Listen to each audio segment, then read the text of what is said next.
Haleluya, puji Tuhan. Bersyukur kepada Tuhan, penyertaan Tuhan kita boleh ada sampai pada saat ini. Semua karena anugerah Tuhan. Kita akan segera memulaikan ibadah kita. Mari saudara, saudari yang dikasihi oleh Tuhan. Bersama-sama kita sebagai umat pilihan Tuhan merayakan hari kelahiran Yesus Kristus.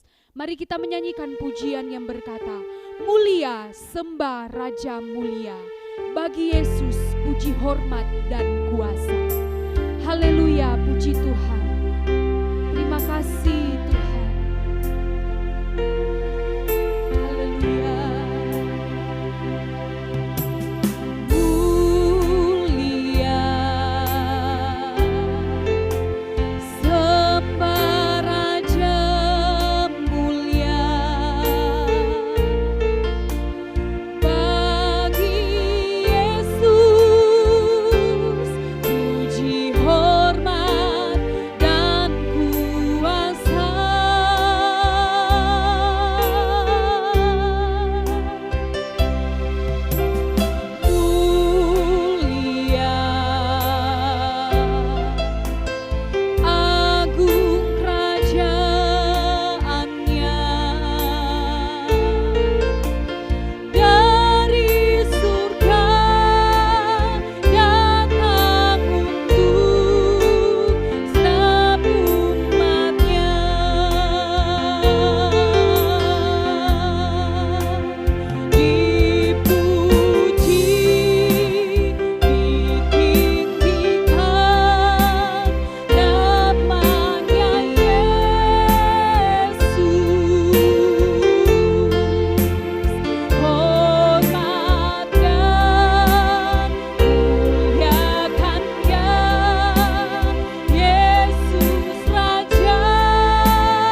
kasih Tuhan, Engkau Raja kami, Engkau Raja kami yang telah lahir bagi kami umat-Mu.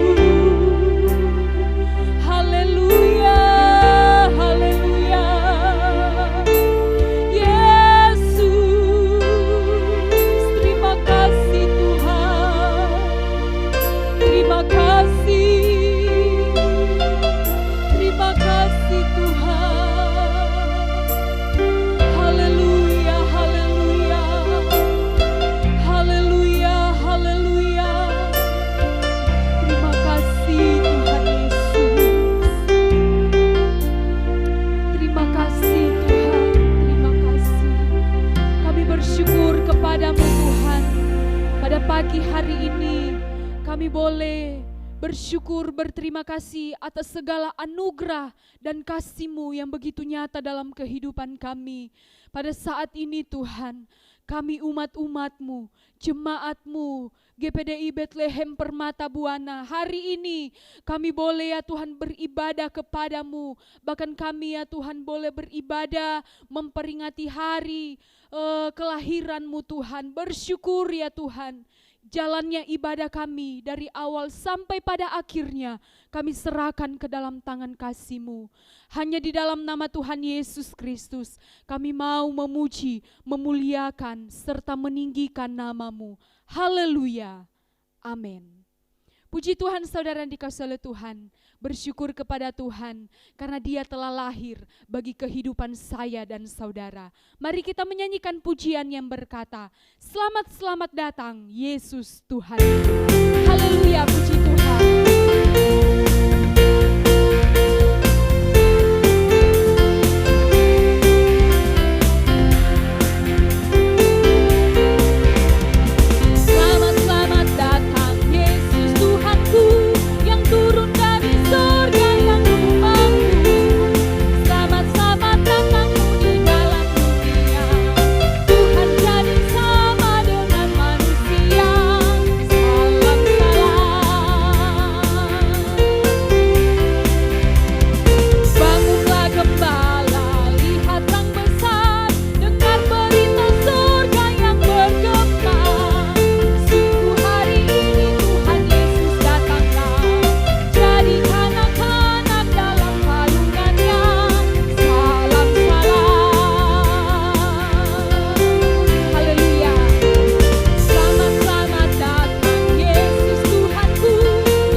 mengangkat pujian yang berkata, bagi Allah yang mulia, yang bertata di kerajaan surga.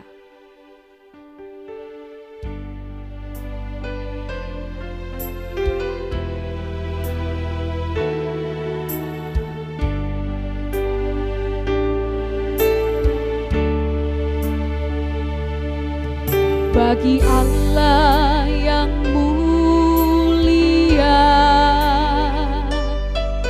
yang bertata di kerajaan surga,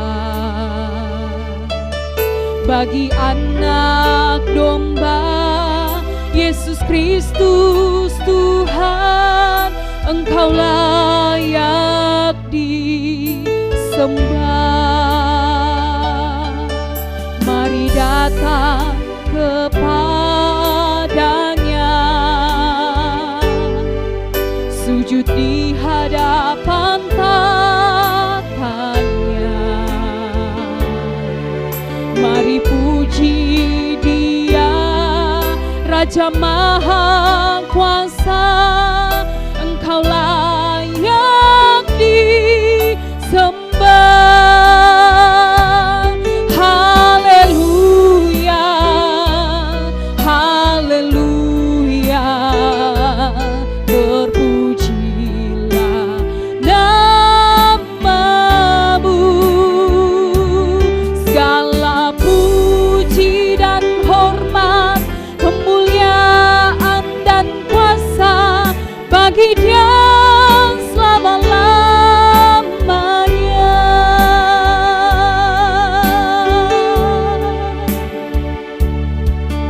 Bagi Allah yang mulia,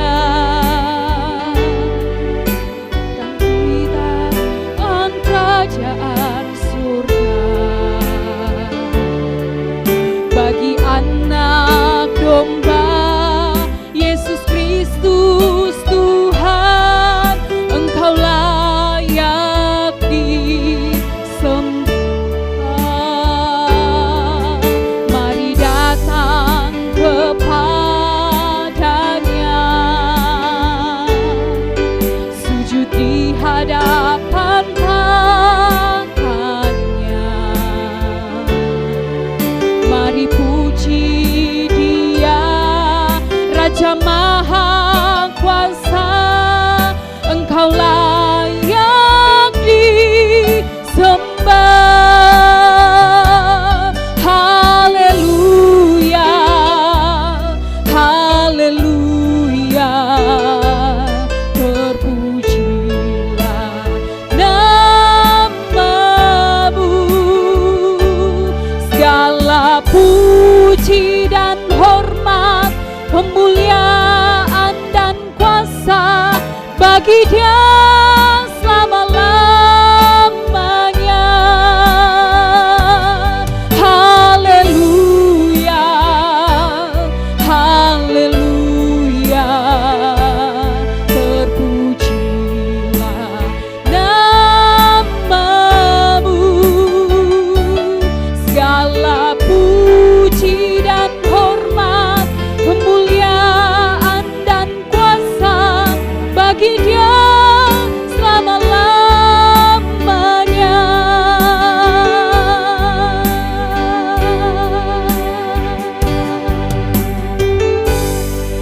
Selama-lamanya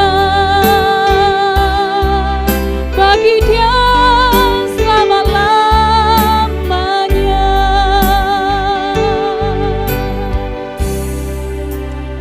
Terima kasih Tuhan. Siaplah hati kami untuk mendengarkan ya Tuhan kebenaran firman-Mu. Tuhan tolong berkati hamba-Mu, bahkan kami semua yang mendengarkan kebenaran firman-Mu. Mengucap syukur dalam nama Tuhan Yesus Kristus. Haleluya. Amin.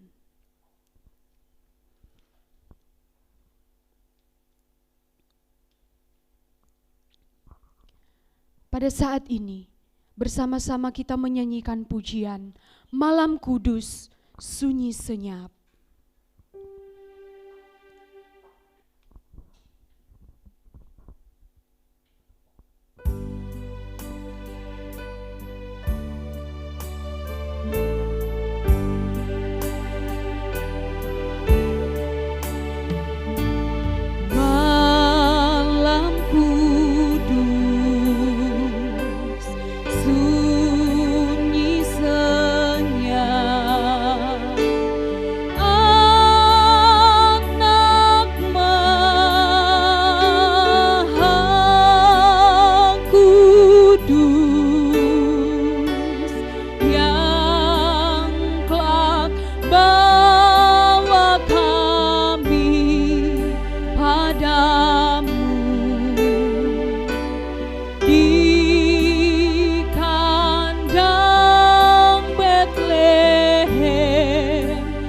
pribadimu. Tuhan langit dan dunia,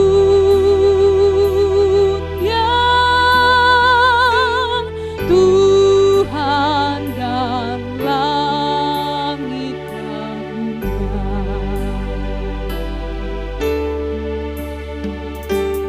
Anak kasar, Anak kudus yang cinta, kami terus bagiku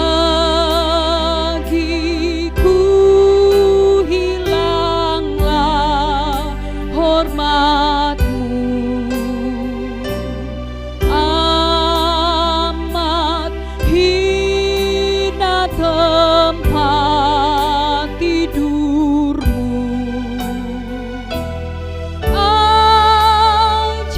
Ajarlah ku beri syukur,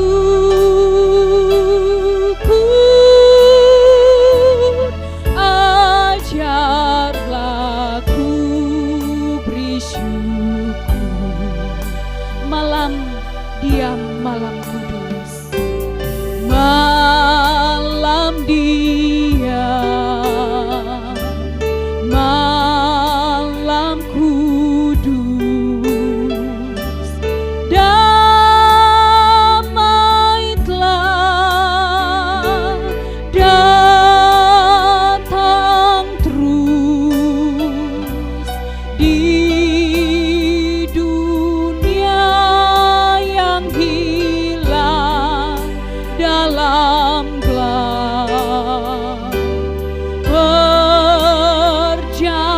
Perjanjian Allah sudah genap. Amin, pujilah Allah. Amin, pujilah Allah. Lampu dinyalakan.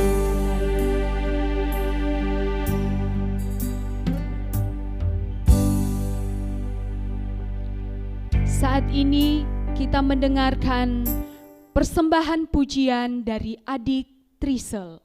Dipersilakan.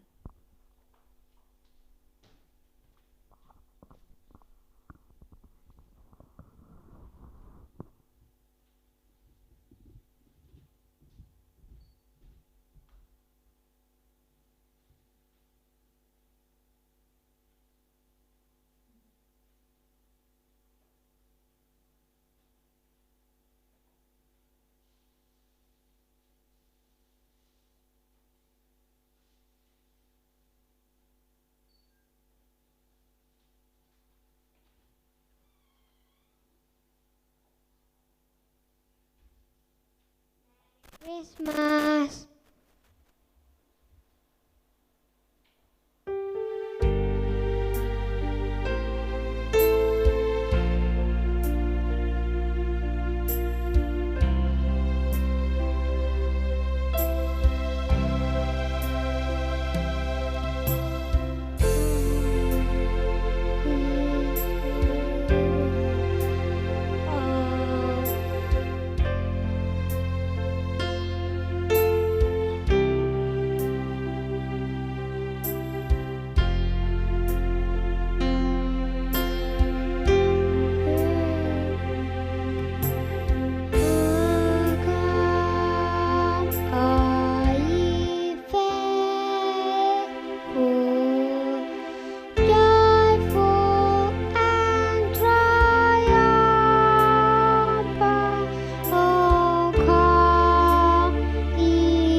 Hahaha. Aku adalah seorang anak pengusaha. Aku memiliki banyak segalanya. Banyak harta yang aku miliki. Semua yang ada di dunia, di dalam rumahku, ada begitu banyak berlimpah. Begitu banyak harta yang aku miliki.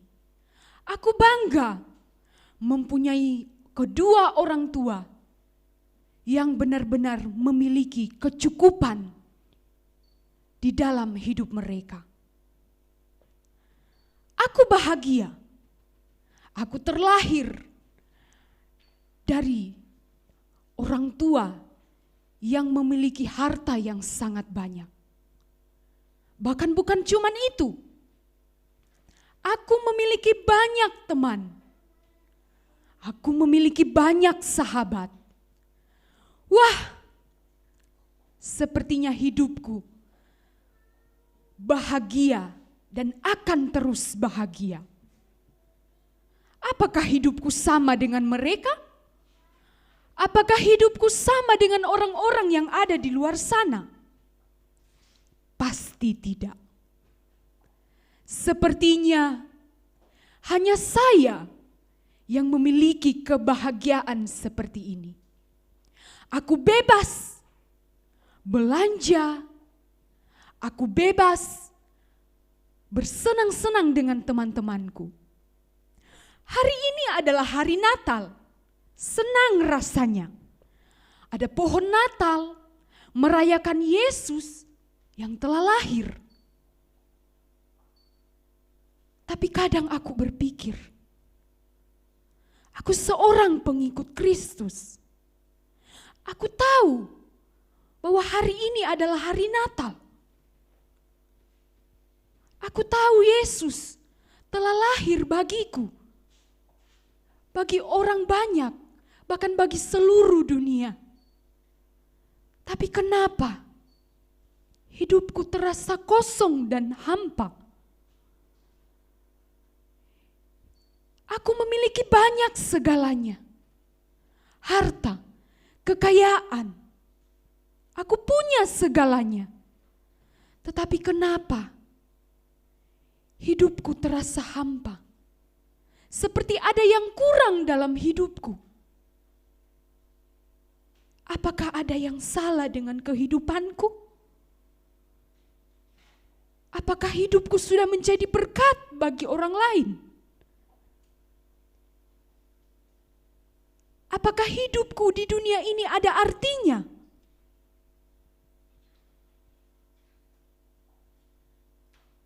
Aku mau merenungkan kehidupanku. Aku mau merenungkan perjalanan hidupku. Banyak hal yang aku miliki di dunia ini. Banyak hal yang aku terima, kesenangan, bahkan berfoya-foya. Tetapi hidupku merasa hampa. Apa sebenarnya yang kurang dalam hidupku? Hari ini, hari Natal.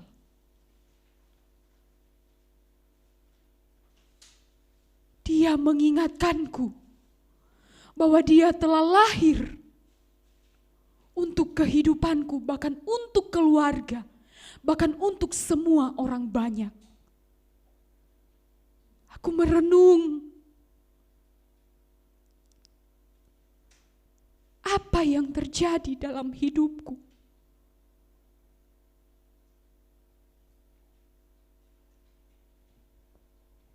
Aku mengingat, aku mengingat selama ini aku bersenang-senang dengan kehidupanku. Tetapi aku lupa, aku tidak lagi berjalan dalam rel kebenaran firman-Nya. Aku mulai berjalan bukan kepada rel kebenaran firman-Nya. Ampuni aku Tuhan. Ampuni aku. Ampuni aku Tuhan. Aku mau berbalik ke jalan-Mu. Aku mau meninggalkan kehidupanku yang lama. Aku mau berbalik ke jalan-Mu. Hari ini, Engkau telah lahir bagiku.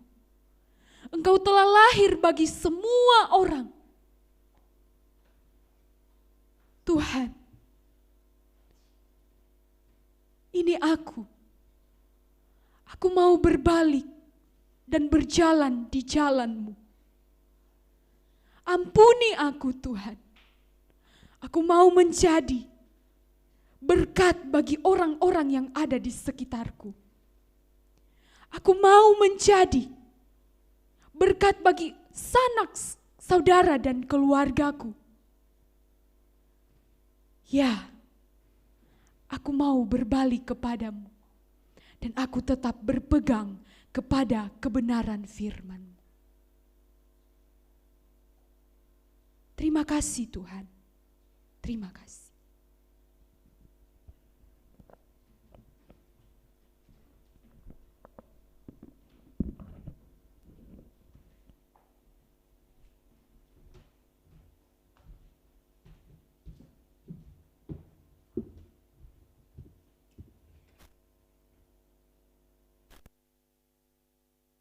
Tuhan, haleluya, puji Tuhan.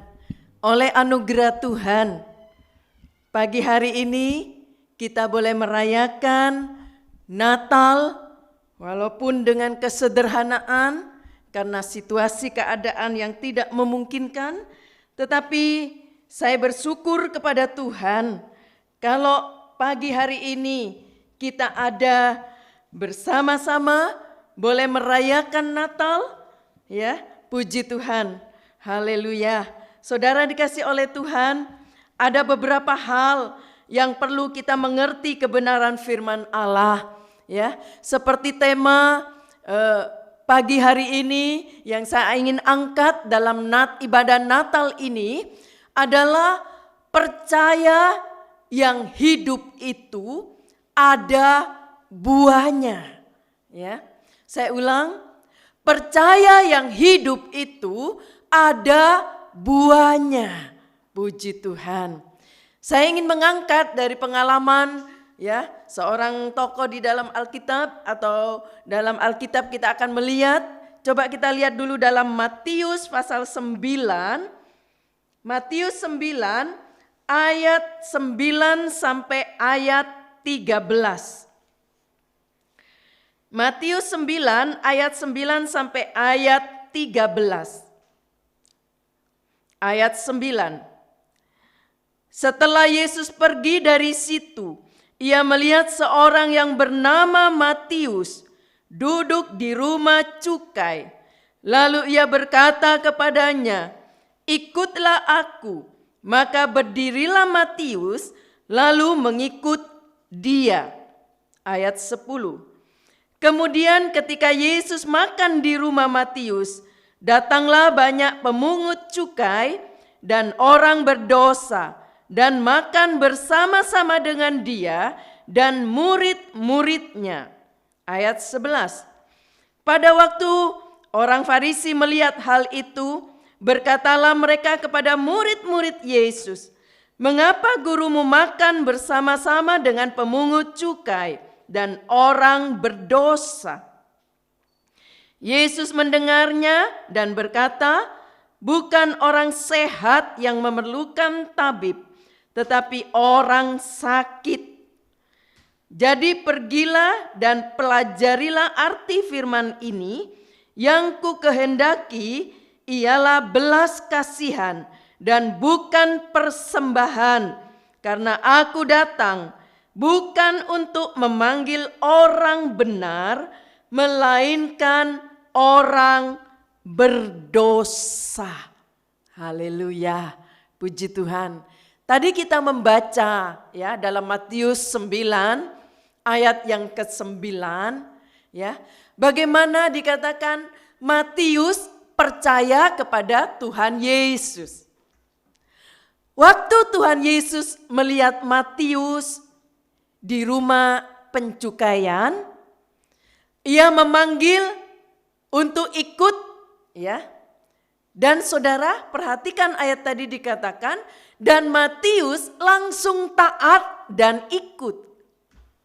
Matius percaya kepada Tuhan Yesus dan langsung nampak atau tampak buah-buahnya. Percaya yang hidup itu ada buahnya. Tadi saya katakan, ya, bahwa ada buahnya.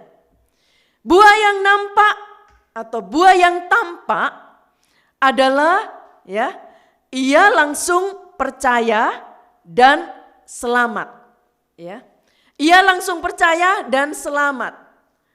Ia meninggal. Lalu yang kedua, ya, buah yang nampak selain ia langsung percaya dan selamat, ia meninggalkan pekerjaannya sebab bertobat sungguh-sungguh. Hal yang ketiga, ya, buah yang nampak dari percaya yang hidup itu, ia memberitakan Injil kepada orang-orang sekitarnya. Jadi, orang yang percaya dan percayanya hidup berarti selamat. Itu ada pertobatan, ya. Dan ada beban untuk memenangkan jiwa-jiwa. Ini selamat atau percaya yang betul. Ia mau pergi memenangkan jiwa-jiwa. Percaya yang hidup, ya, mau melakukan kehendak Allah dengan segala kemampuan yang ada. Juga perempuan Samaria, masih ingat di dalam Alkitab, ya, dikatakan perempuan Samaria itu segera sesudah percaya bertobat, meninggalkan laki-lakinya, ya. Mengapa saya katakan laki-lakinya? Sebab lebih dari satu, ya. Meninggalkan laki-lakinya. Ia pergi memberitakan pengalamannya, ya. Sehingga banyak jiwa-jiwa datang kepada Tuhan. Coba kita lihat dalam Yohanes pasal 4 ayat 39. Yohanes 4 ayat 39. Dan banyak orang Samaria dari kota itu telah menjadi percaya kepadanya karena perkataan perempuan itu yang bersaksi, ia mengatakan kepadaku segala sesuatu yang telah kuperbuat. Puji Tuhan. Ini yang dilakukan oleh perempuan Samaria itu. Setelah dia percaya, dia memberitakan, dia menceritakan, ini adalah iman yang hidup, iman yang benar. Haleluya. Ya, ini adalah percaya yang hidup, yaitu ada buahnya. Puji Tuhan. Kembali kepada ayat emas kita dalam Matius pasal 9, di ayat 10, dikatakan di ayat 10, Matius 9 ayat 10, ayat emas kita tadi. Kemudian ketika Yesus makan di rumah Matius, datanglah banyak pemungut cukai dan orang berdosa dan makan bersama-sama dengan dia dan murid-muridnya. Ya, dikatakan di sini, di ayat ini dikatakan teman-teman pemungut cukai dan orang-orang berdosa duduk makan di rumah Matius. Matius membuat perjamuan untuk Tuhan Yesus dan orang-orang berdosa lainnya. Istimewa teman-teman pemungut cukai. Jadi ada Tuhan Yesus dan juga ada orang-orang berdosa. Kalau tidak ada Tuhan Yesus, semua sia-sia. Matius mengundang semua teman-temannya dan orang-orang berdosa lainnya. Mereka datang dan bertemu Yesus. Dan ini menghasilkan keselamatannya. Bagaimana Tuhan Yesus bisa hadir? Ya. Sesudah bertobat, kita harus tinggal dalam kesucian. Maka Tuhan hadir di pihak kita. Karena hidup kita ada dalam kesucian. Lebih-lebih kalau kita tekun berdoa dalam roh dan kebenaran. Hadirat Tuhan nyata. Dan lebih banyak jiwa-jiwa bertemu Tuhan dan selamat. Puji Tuhan. Asal kita mau taat, maka kita akan berhasil kalau Tuhan ada beserta. Yesus ada dalam hati kita dan ini yang membuat berhasil. Jangan lupa kalau Yesus ada di dalam kita, ini yang membuat kita berhasil. Kalau Tuhan beserta, maka apa saja yang diperintahkan Tuhan, pasti kita dapat melakukannya dengan berhasil seperti, ingat dalam Alkitab, seperti Nuh. Coba mungkin kita baca saja. Kejadian pasal 6 ayat 22. Kejadian 6 ayat 22. Lalu Nuh melakukan semuanya itu tepat seperti yang diperintahkan Allah kepadanya. Demikianlah dilakukannya. Nuh melakukan, Nuh taat. Ya, saudara. Nuh taat melakukan kehendak Tuhan dengan berhasil. Sebab Tuhan beserta dengan Nuh. Haleluya. Saudara, antara taat dan berhasil itu sebetulnya sangat jauh. Bahkan mustahil. Sekalipun Nuh mau taat, tapi dengan akal mustahil. Ya. Mustahil Nuh berhasil. Tetapi sebab disertai Tuhan, ia menjadi berhasil. Haleluya. Nuh disuruh membuat bahtera 300 dikatakan kali 50 kali 30 hasta. Kurang lebih 100 kali 15 kali 10 meter. Nuh percaya akan nubuatan Allah bahwa hukuman Allah akan datang.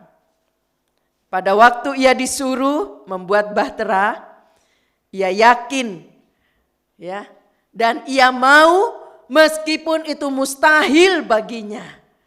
Mengapa dikatakan mustahil baginya? Sebab saudara, Nuh sendiri tidak pernah melihat kapal.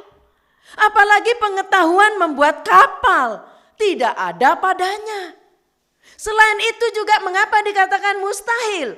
Sebab itu dibuat di darat. Bahtera itu dibuat di darat. Bahkan dikatakan ukurannya sangat besar. Ratusan ton. Ya. Mustahil sebab tidak ada alat sekalipun yang sederhana. Tetapi Nuh percaya dan Nuh taat. Dan akhirnya ternyata ya jadi dengan sempurna. Seluruh rencana Allah jadi dengan lengkap. Ini betul-betul ajaib. Ya. Kalau kita memikirkannya saja sudah sulit, apalagi melakukannya. Ya. Untuk mendapatkan kayu yang panjangnya ya 50 meter. Panjang kapalnya dikatakan 100 meter. Dan untuk ya menebangnya di hutan ini saja sudah masalah ya yang sangat sulit. Bahkan mustahil. Ya. Tetapi ternyata kapal itu berhasil berlayar 1 tahun penuh tanpa gangguan. Ya, Tadi saya katakan sepertinya taat dengan keberhasilan itu jauh. Tetapi inilah yang dialami oleh Nuh. Ya. Ini sebab Allah ikut campur. Kita harus punya iman dan juga mau taat dengan segenap hati. Maka pada akhirnya akan jadi sekalipun sebetulnya itu mustahil bagi kita. Haleluya. Saudara, kembali kepada ayat emas kita. Matius pasal 9 ayat yang ke-11. Matius 9 ayat yang ke-11. Pada waktu orang Farisi melihat hal itu, berkatalah mereka kepada murid-murid Yesus, "Mengapa gurumu makan bersama-sama dengan pemungut cukai dan orang berdosa?" Ya. Dikatakan di ayat ini ada komentar orang Farisi, ya. Komentar-komentar dari orang Farisi dikatakan, "Mengapa gurumu makan bersama-sama dengan pemungut cukai dan orang berdosa?" Orang Farisi mencela sikap putra manusia Yesus yang dikatakan pergi beramah-ramahan dengan orang-orang berdosa.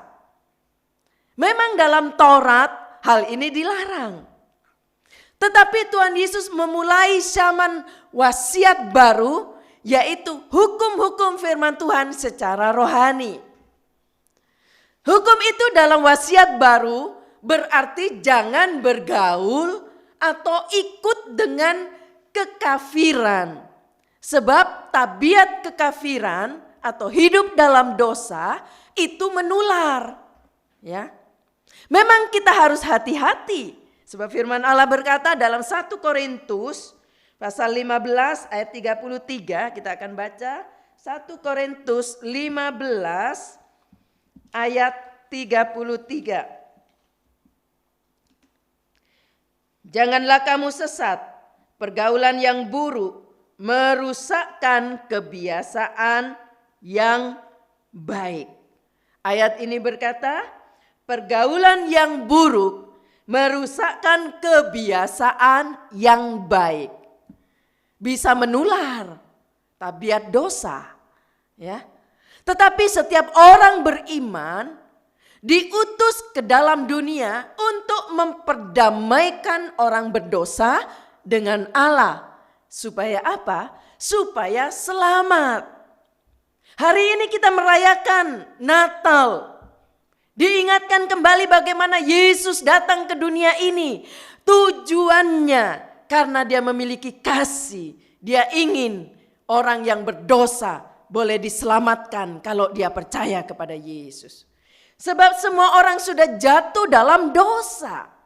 Kita bersyukur hari ini kita diingatkan kembali bagaimana Allah, haleluya, telah mengutus putranya ke dunia ini. Supaya orang yang berdosa boleh diselamatkan. Puji Tuhan. Ya. Kita dijadikan terang dan garam dunia, ya. Masuk di tengah-tengah orang dunia untuk apa? Untuk menggarami dan menerangi supaya mereka dilepaskan dari tangan iblis dan diselamatkan. Seperti Matius tadi, ya. Pengalaman bagaimana dikatakan Matius yang baru bertobat. Dia bergairah menolong keluarga, ya.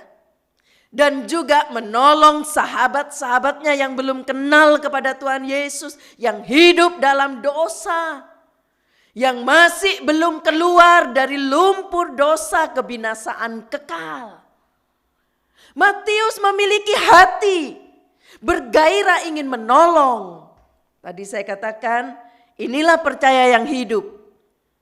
Ada buahnya. Itu ada buahnya. Haleluya. Saudara yang kasih oleh Tuhan, kembali kepada ayat emas kita Matius pasal 9 di ayat 12. Kita akan baca ayat 12. Matius 9 ayat 12. Yesus mendengarkannya dan berkata, bukan orang sehat yang memerlukan tabib, tetapi orang sakit. Ayat ini berkata, ya, dikatakan bukan orang sehat yang memerlukan tabib, tetapi orang sakit. Siapa yang perlu tabib? Ya. Siapa yang memerlukan tabib? Yang perlu tabib hanya orang-orang sakit, bukan? Ya. Siapakah orang-orang yang sakit? Semua orang berdosa. Bahkan yang sudah sehat atau lahir baru tetap perlu Kristus. Tetapi bukan sebagai tabib, melainkan untuk tumbuh dan melakukan kehendak Allah. Haleluya. Yaitu menolong orang yang sakit, ya. Jadi yang sehat itulah yang menjadi tabib, ya. Menolong yang sakit. Saudara, dalam dunia orang sakit, ya. Orang sakit akan cari dokter, ya. Seringkali orang mengeluh, aduh cari dokter susah, dokternya lagi berlibur, aduh saya perlu dokter karena lagi sakit, dokter sedang Natalan di luar negeri misalnya. Ya. Orang sakit di dunia butuh dokter. Tetapi dalam dunia rohani, ya, mereka tidak sadar dan tidak mencari tabib. Ya. Kita yang harus mencari mereka secara dunia rohani. Siapa yang sehat ini? Ya, tergantung dari siapa yang menilai. Banyak orang Kristen menilai atau mengira, ya, dirinya itu sehat, padahal sakit. Seperti dalam Alkitab dikatakan, seperti gereja, ya, Laodikia, mengira dirinya sehat, mengira dirinya kuat, ya, tidak kekurangan, limpah, padahal sebetulnya mereka itu buta, dikatakan oleh firman Allah.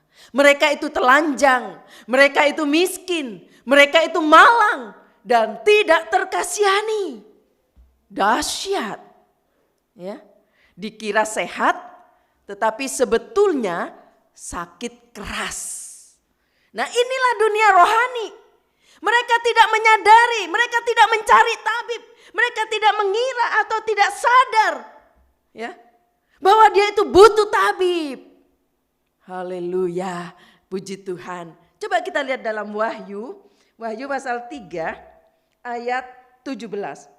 Wahyu pasal 3 ayat 17. Wahyu 3 ayat 17. Karena engkau berkata, aku kaya dan aku telah memperkayakan diriku dan aku tidak kekurangan apa-apa. Dan karena engkau tidak tahu bahwa engkau melarat dan malang, miskin dan buta. Saudara, saya salah baca ya. Dan telanjang, buta dan telanjang dikatakan oleh ayat ini. Nah, ini keadaan gereja Laodikia. Merasa dirinya sehat padahal sedang sakit. Ya. Merasa dirinya kuat. Saudara, apabila orang sakit, ya, mereka mengira dirinya sehat, ya, penuh usaha dan ada program-program, tetapi sesungguhnya mereka lebih dari sakit keras. Mereka itu mati. Ya, coba lihat Wahyu saudara, Wahyu pasal 3 ayat 1. Wahyu pasal 3 ayat 1. Dan tuliskanlah kepada malaikat jemaat di Sardis, inilah firman Dia yang memiliki ketujuh roh Allah dan ketujuh bintang itu. Aku tahu segala pekerjaanmu. Engkau dikatakan hidup, padahal engkau mati. Ya. Ada banyak orang yang tidak bisa menilai dirinya sendiri. Tidak bisa menilai dirinya sendiri sakit atau sehat. Itu dapat dilihat dari tanda-tanda, ya, dari tanda-tanda orang tersebut. Sebab orang yang bisa bekerja tanpa keluhan itu sehat, ya. Orang yang bisa menjadi tabib, orang yang bisa menolong orang lain yang sakit, orang yang bisa mencari jiwa, itu sehat rohani. Amin. Haleluya. Saudara, jangan puas dengan keselamatan diri yang sudah Tuhan berikan kepada kita. Jangan puas kalau seluruh keluarga sudah mengenal Yesus. Orang-orang di sekitar kita perlu tolong mereka. Haleluya. Saudara, orang yang sakit tidak bisa, ya, tidak kuat bekerja. Yang sakit itu tidak bisa mencari jiwa. Tidak ada gairah, tidak ada cinta itu, ya. Tidak bisa bekerja buat Tuhan. Tidak bisa melakukan kehendak Bapa. Orang sakit kalau dibiarkan lama-lama bisa mati. Ya, itulah sebabnya seseorang tatkala dia mengalami penyakit atau sakit, wah bingung. Aduh, siapa dokter yang bagus? Dokter mana yang bagus? Sebab takut mati. Sebab kalau sakit dibiarkan terus lama-lama bisa mati. Kadang-kadang bangkit lagi, ya. Lalu mati lagi. Ya. Ini tentunya lebih sulit sebab sudah keras hati dan sudah tertipu oleh penilaiannya sendiri. Sebab merasa dirinya sudah benar, merasa dirinya sudah kuat, tidak perlu tabib. Padahal dikatakan Yesus menempelak, ya, Laodikia. Sebenarnya dia telanjang, dia miskin, dia sakit. Saudara yang kasih oleh Tuhan, kita harus bisa menilai dengan betul apakah kita ini sehat, ya. Apa kita bisa memenangkan jiwa? Apakah kita bisa menolong orang sakit datang kepada Tuhan Yesus? Yang adalah tabib di atas segala tabib. Yesus adalah tabib segala tabib. Haleluya. Saudara, kalau kita melihat selanjutnya ayat mas kita tadi, Matius pasal 9, di ayat 13. Matius 9 ayat 13. Jadi pergilah dan pelajarilah arti firman ini. Yang kukehendaki ialah belas kasihan dan bukan persembahan. Karena aku datang bukan untuk memanggil orang benar, melainkan orang berdosa. Ayat ini berkata, harus punya belas kasihan. Ini yang dikehendaki oleh Allah, punya belas kasihan. Memberi persembahan itu baik, ya. Ada yang tidak bisa memberi, tetapi lebih banyak lagi orang yang tidak bisa memberi kasih. Orang yang punya kasih Kristus bisa mencintai orang yang di sekitar, ia bisa mempunyai belas kasihan kepada orang sekitarnya. Mengapa Tuhan menghendaki kita mempunyai belas kasihan? Secara formal, ya, kita harus atau wajib menolong orang-orang di sekitar kita. Kalau tidak, maka darahnya di atas kita, kata Yehezkiel. Coba kita baca Yehezkiel pasal 33 ayat 4 sampai ayat 6. Yehezkiel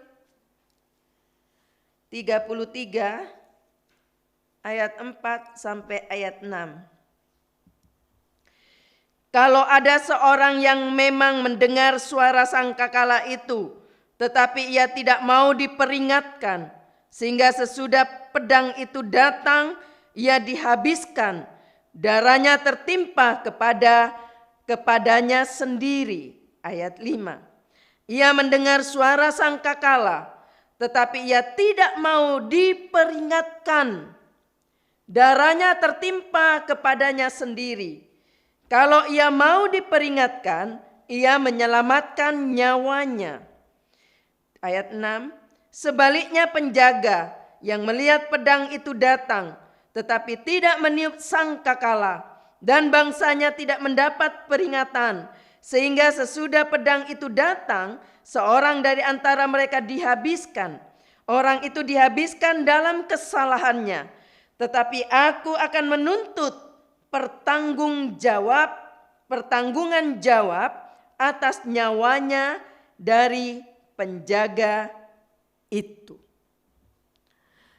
Kita harus menjadi garam dan terang dunia, sebab ini adalah kehendak Allah bagi kita.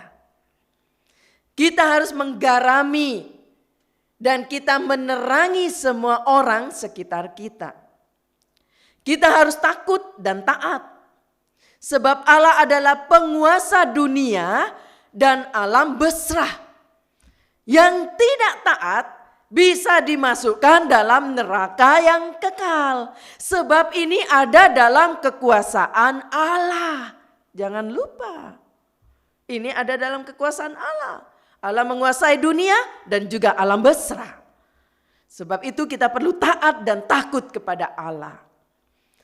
Lebih baik kita taat dan kita mempunyai hubungan yang indah, ya.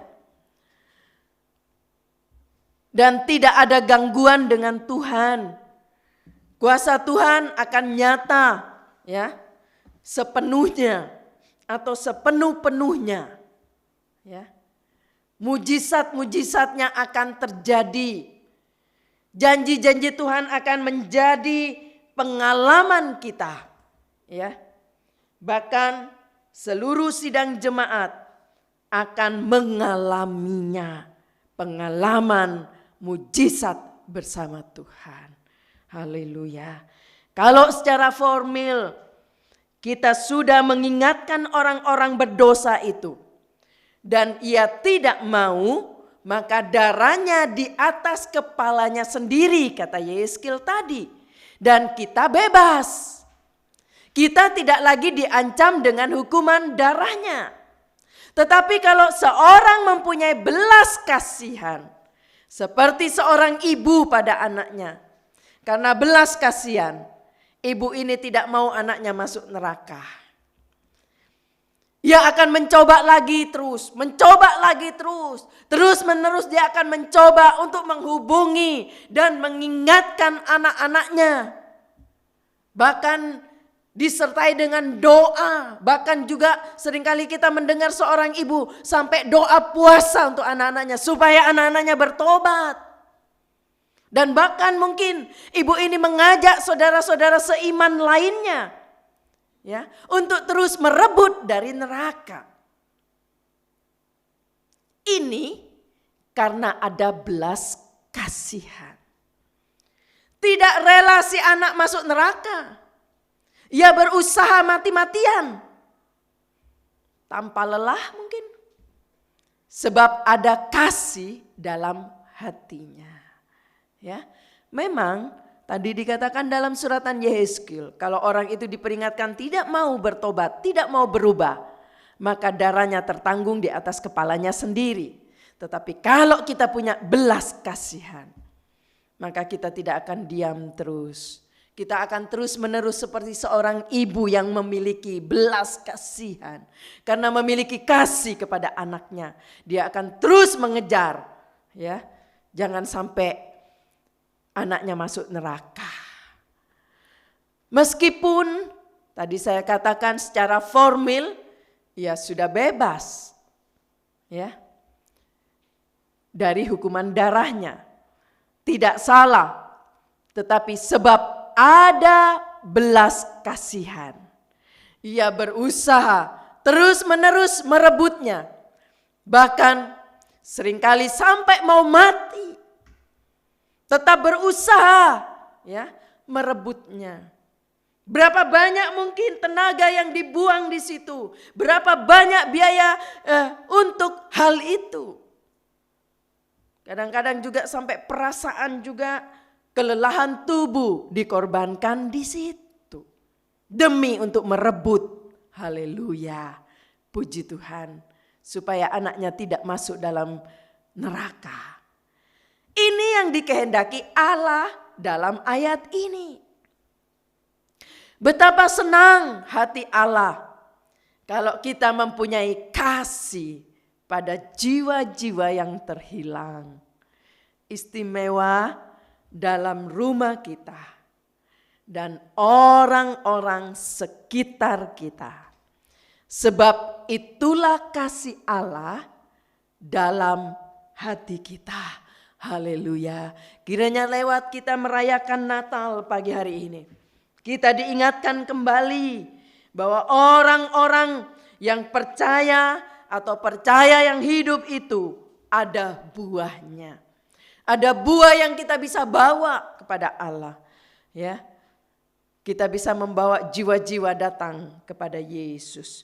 Puji Tuhan, kiranya kesempatan yang Tuhan berikan selama kita hidup di dunia ini, mari kita pergunakan waktu dan tempat atau waktu yang ada yang Tuhan berikan kepada kita, supaya kita boleh diselamatkan. Puji Tuhan. Mari kita nyanyikan pujian tadi, bagi Allah yang mulia. Haleluya.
Mari puji Dia, Raja Maha Kuasa, Engkau layak disembah. Haleluya, haleluya, terpujilah namamu.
Haleluya.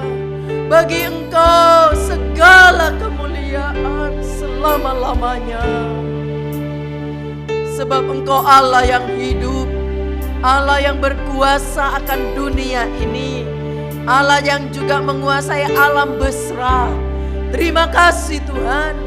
Lewat ibadah Natal yang sederhana ini, kami diingatkan kembali bahwa percaya yang hidup itu adalah membawa buah. Ada buah yang harus kita bawa kepada Tuhan.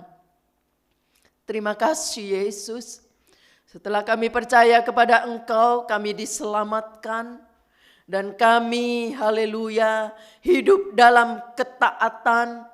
Kami bertobat, kami meninggalkan segala yang salah, yang tidak berkenan kepada Tuhan. Lalu kita membawa hidup ini untuk menjadi terang kepada orang lain, menjadi garam kepada orang lain. Kita semua boleh memberitakan kebenaran firman. Kami boleh, oh haleluya, seperti perempuan Samaria tadi. Dia setelah mengalami pertobatan di dalam Engkau. Dan setelah dia bertobat, dia meninggalkan hal yang salah. Dia juga menceritakan kepada banyak orang. Membawa orang lain menjadi percaya juga kepada Yesus. Terima kasih Tuhan. Tolong mampukan setiap kami. Ada tugas yang Tuhan taruh di atas kami. Agar kami tidak lupa Tuhan. Bahwa firman Allah berkata kalau kami tidak mengingatkan, maka darah itu akan tertanggung di atas kami. Terima kasih Bapa yang baik. Karena kalau kita punya belas kasih, maka kita tidak rela orang lain masuk dalam neraka. Terima kasih Tuhan, khususnya juga dalam keluarga, orang-orang di sekitar kita. Terima kasih Bapa yang baik, sanggupkan dan mampukan kami. Berikan kami semangat, berikan kami kerinduan, sehingga kami boleh juga memikirkan orang lain, tidak puas dengan diri sendiri. Terima kasih Bapa yang baik, berkati setiap umat-Mu yang ada dimanapun mereka berada. Khususnya jemaat GPDI Bethlehem Permata Buana. Berkati mereka, berikan mereka kesehatan, lindungi, jaga mereka. Biarlah mereka hidup terus dalam kekudusan. Dan Engkau yang pelihara mereka, Engkau yang menolong mereka. Sehingga mereka juga mengalami mujizat-mujizat yang datang dari Tuhan. Lindungi mereka, jaga mereka, rumah tangga mereka dilindungi. Oh Tuhan, bahkan anak-anak mereka juga dilindungi. Engkau jaga mereka dalam hadirat-Mu. Terima kasih Bapa. Baik juga para kaum lansia yang ada. Berikan mereka kesehatan, berikan damai sejahtera, sukacita datang dari Tuhan. Biarlah mereka tetap semangat. Mereka punya kerinduan untuk tetap hidup berkenan kepada Allah. Terima kasih Tuhan. Pakai mereka dalam keluarga masing-masing. Hamba juga berdoa kalau ada jemaat ataupun orang-orang percaya yang ikut mendengarkan berita kebenaran firman Allah lewat ibadah ini. Kalau ada yang sedang sakit, Engkau jamah dalam nama Yesus. Segala penyakit apapun pergi dalam nama Yesus.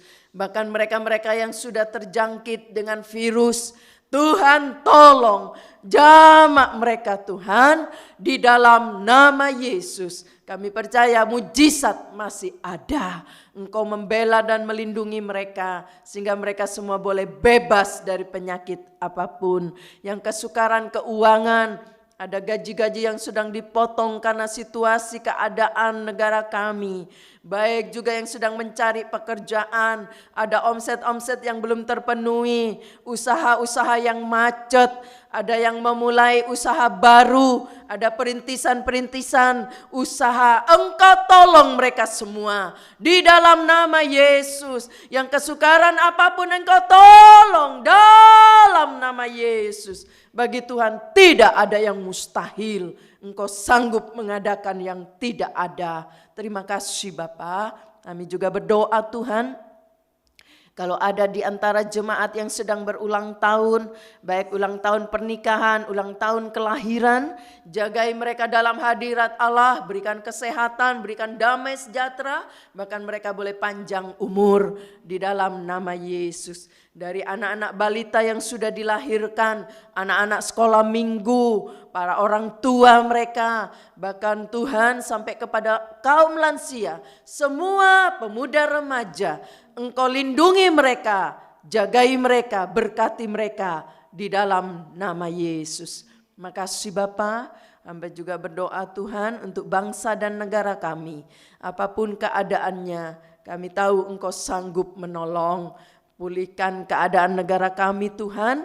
Lebih dari itu berikan keamanan khususnya gereja-gereja yang sedang mengadakan ibadah Natal. Lindungi di dalam nama Yesus. Seluruh bumi ini Engkau lindungi Tuhan. Hamba-hamba Tuhan, keluarga hamba-hamba Tuhan, pelayanan-pelayanan mereka bersama jemaatnya, semua terlindungi karena Tuhan. Baik juga yang mendekati kelahiran, ibu-ibu yang sedang mengandung, biarlah janin bersama ibunya sehat. Lindungi mereka, jaga mereka. Berikan hati yang penuh dengan damai sejahtera, karena yakin Tuhan pasti menolong. Bahkan rumah tangga yang memerlukan keturunan, yang merindukan keturunan, Engkau sanggup membuka rahimnya di dalam nama Yesus. Terima kasih Tuhan, terima kasih yang sudah melayani siapapun pagi ini. Sederhana, Engkau melihat mereka yang melayani dengan segenap hati. Berkati mereka semua, baik dari Trisel sebagai anak yang rindu melayani Tuhan. Dalam pujian yang sudah dibawakan, kami yakin Tuhan akan pakai dia untuk kemuliaan nama Tuhan. Berkati dia, di sekolahnya juga diberkati di dalam nama Yesus. Biarlah anak sekolah minggu ini bertumbuh terus menjadi kesukaan Allah. Terima kasih Bapa yang baik, tangan-tangan yang sudah membawa untuk pekerjaan Tuhan, untuk kolekte, untuk dana kontrak, baik juga untuk Tuhan pemeliharaan gereja, apapun yang mereka sedang berikan para donatur-donatur gereja, baik juga yang sudah mengembalikan perpuluhan milik Tuhan, yang memperhatikan pastori, apa saja yang mereka buat, hamba yakin Engkau tidak pernah tutup mata. Engkau sanggup membuka tingkap langit memberkati mereka di dalam nama Yesus. Terima kasih Bapa, terima kasih Tuhan. Hamba bersyukur Engkau sudah memberkati kami dalam ibadah ini. Terima kasih Tuhan.